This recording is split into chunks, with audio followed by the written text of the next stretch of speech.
All righty. Thanks everybody. Appreciate your being here.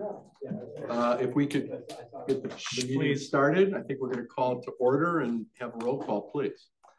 Trustee Rubin. Yes. Trustee Hallwax. Yes. Trustee Mielopoulos. Yes. All righty. The first order of business is public comment. Now, to be honest, if somebody would like to comment, please do, but I need to read something first. But if no one needs or wants to make a comment, I should say, anyone, then I'm going to skip reading this page of text. All right, and we'll move on. No public comment. In which case, the next item is consideration of the minutes of our last month's meeting. Any comments about them? Otherwise, if I could get a motion to approve. Motion to approve. All those in favor? Aye. All right. Which brings us to the meat of the meeting, which is the review of our monthly financial report. Today's agenda is the November Treasury Report. We'll just start with a few highlights. None of this will be news, but it is good news. It's a solid finish to the year. Our property taxes were running more than last year by $2.5 million, sitting at 106.7% of budget. We received $165,000 in November. Sales taxes continue to run about 10% behind last year. This month's receipt was less than last year and monthly budget, which was representing sales from August. So it'll be interesting to see how the November and December sales catch up. If we see a significant change there. But this continues to be a result of non-recurring sales that happened in 2023 that didn't recur in 24, and what we are seeing in terms of auto sales. This month, the village sent out alarm permit license renewals. So if you have a home, you will receive an invoice from us. So our alarm permits, parking fees, and ambulance fees are all higher than last year and monthly budget. So those are strong projections for the month. And our expenditures are higher than last year, but only at about 80.8% of budget, largely due to several capital projects that were delayed or deferred. The water fund is huge turnaround this month. A big rebound with the last irrigation bills from the summer. This quarterly bill had 3 months of irrigation included in it. So our value measured revenue jumped up to higher than last year at 97% of budget, and it's up about $76,000 from where we would expect to be. Our fixed charge revenue is right on target, higher than last year at 91%, running about $25,000 more than expected. And our expenditures are less than last year, running at about 86.2% of budget and $752,000 less than what we were anticipating. Move it over to Stella for the golf update. From golf, we broke our former record for rounds played. We exceeded 45,000 rounds this year, which is phenomenal, breaking our old record by 900 rounds. November's weather played a big part in that. Our revenues exceeded budget in November by 85%. Huge.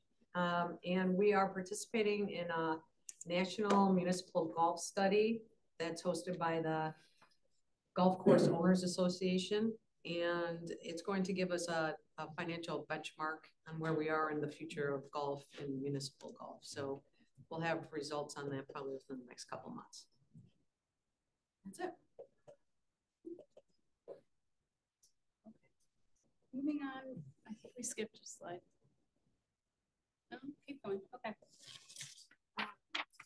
Moving on to projections, with just looking at annual revenue projections, performance versus budget. General fund is running $1.7 million in revenue in excess of what we had anticipated.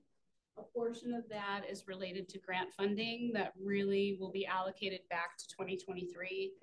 So just looking at that, if everything goes as we expect in December, we would end the year with a $1 million general fund surplus on the revenue side. The water fund is running about $520,000 in excess of revenue projections, largely because of the bills that were just issued.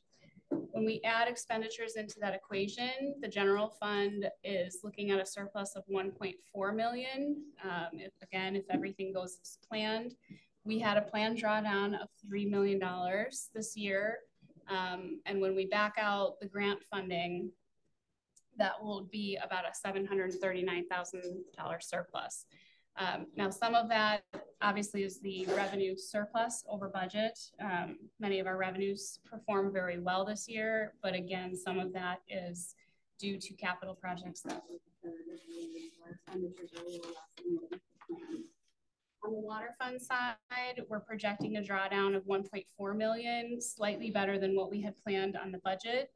That was a planned drawdown of $2 million.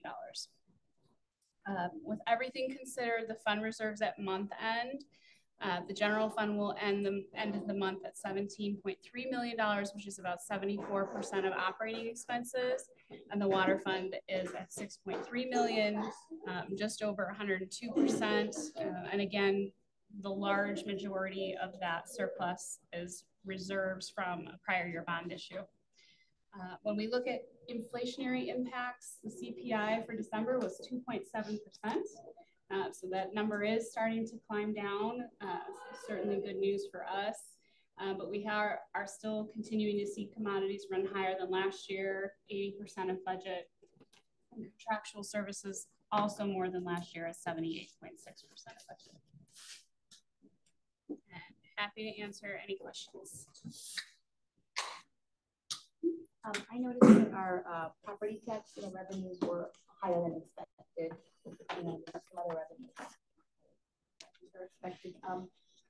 What do we intend to, I guess, what's our plan with with that extra surplus? I know we have our budget already ready to go for next year, but how do we make note of that, or how do we make sure we're not collecting too much unnecessarily? Yes, it does go into our projections each year. We use several years of projections. So every year when we do revenue projections, we readjust so that we don't get too far off the mark. Because of that reason, we want to make sure we're not over collecting in property taxes or setting fees too high.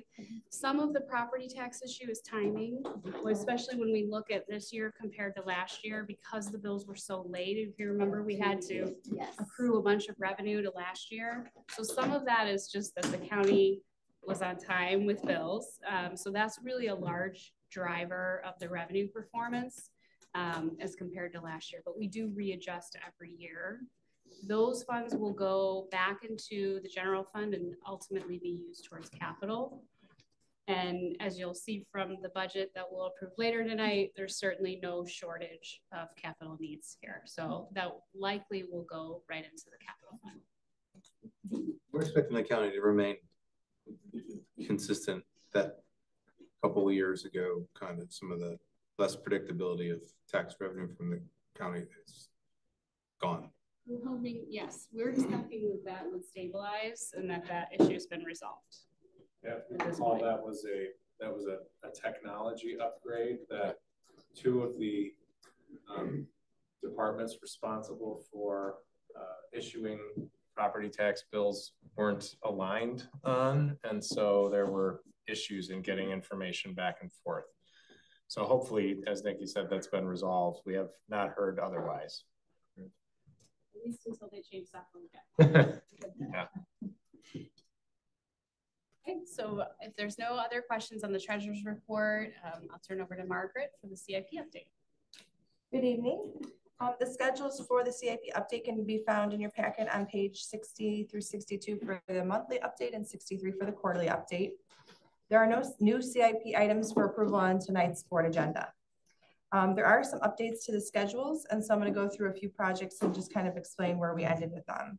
So for the Village Hall masonry projects, the Village Hall masonry tuck pointing was completed this year.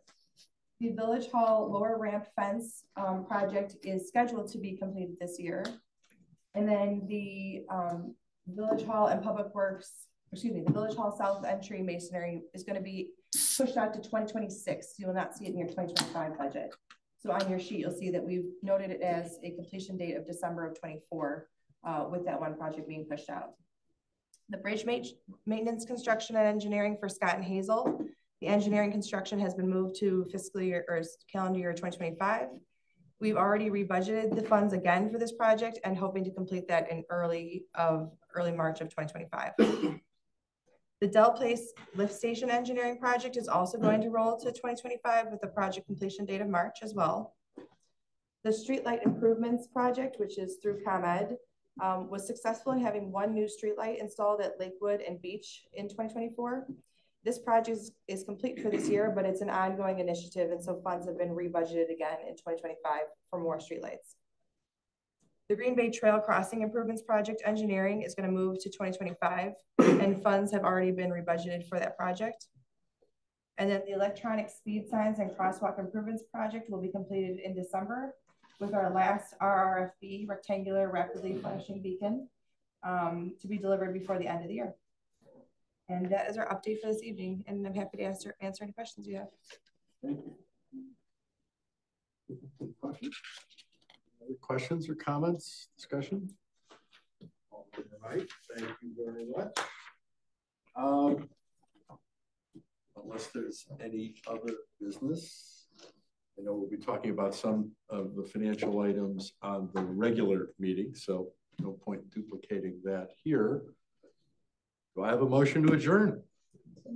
Second. All in favor? Aye. We are adjourned.